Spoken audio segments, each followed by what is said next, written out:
My name is Chapman Kleski. I'm a hydrogeologist. I specialize in what's considered surface water flow, or how water flows across the surface of the earth. A typical day for myself is I'm actually an owner of an environmental consulting business, so I do a lot of permitting work that includes work for the Ohio EPA, the U.S. Army Corps of Engineers, the Ohio Department of Natural Resources.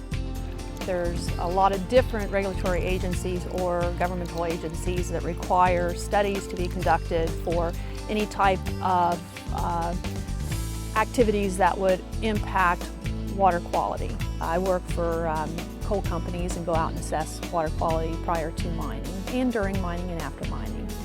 When I'm assessing a stream like we're looking at today, we look at three aspects. And the three aspects we study are the chemistry of the stream, the physical qualities of the stream, basically the structure, and also the biology. This is a stream that we visited before. So last year we did the same measurements we're conducting today. We did the chemistry of the stream, and the biology of the stream, and the physical habitat. Today, we've returned to the site to do the same types of measurements in the exact same location. So we're actually measuring this stream exactly where we measured it last year. So what we're trying to do is to assess if there has been any change in the quality of this stream over time. I evolved into a hydrogeologist. I've always been interested in science. I grew up with a microscope. At 5 years old, I was wanting to be a geologist. I collected rocks. I had my own little microscope. I had the rock collections.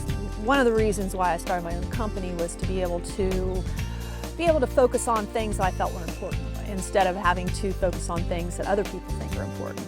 I love science, and I see things and I want to understand how they work, and because I was out sampling streams like this, of course my curiosity was, well, you know, where's this water come from? Why is it flowing like this? Why are the water chemistry results the way they are? When you're looking at natural, occurring things, you don't just say, well, there it is. You start asking, why is it the way it is? And so, I started answering my own questions. There's also other learning opportunities. There's a lot of people that are willing to help you understand and learn. So never stop asking questions, because you never know who you're going to meet and what they're going to know. My advice to anyone that was starting out, of course, college is number one. And I think picking the right college is important. The old days of knowing just one thing, to concentrate on one subject is kind of gone. I would say that when you're going to school, you need to go to a school that understands that communications between departments is important. Picking a college that has that flexibility allows you to be a little bit more creative and doesn't put you into a mold, I think is important. I think it's important that the students all take science. One of our biggest obstacles right now is the fact that children who are not really supposed to take it upon themselves to search out someone like me has to. And so our watershed groups, they actually are citizens groups. They have scientists that are involved with those groups that actually do citizen training. Any student that is interested in science, especially the water sciences, can join a group and actually get hands-on training from scientists that are actually working in this field. What do I get juiced up about the most is learning new things.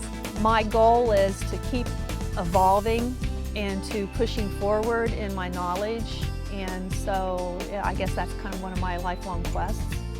And obviously it's led me in a lot of really neat directions. There are so many things that someone who wants to work in this discipline can do.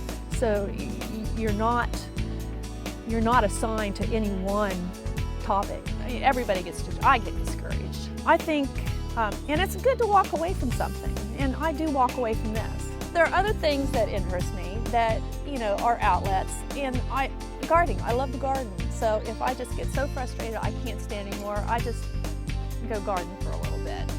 And all of a sudden I'll be gardening and I'll start thinking about that frustrating problem that I just could not work through, and the next thing you know, I start actually resolving my issue with whatever I had. And so it's always good to walk away from something, because I think in the end it actually allows you to answer any of those frustrating questions that led you to walk away in the first place. Gives you another perspective, I guess. There's a channel that I built, and I went back to it, and it's fully functional. We just did a biological assessment on it. It's a year and a half old. It was from the ground up. There was absolutely no channel whatsoever. We put the channel on the ground and went back and assessed it, and there is so much biology there, it is unbelievable.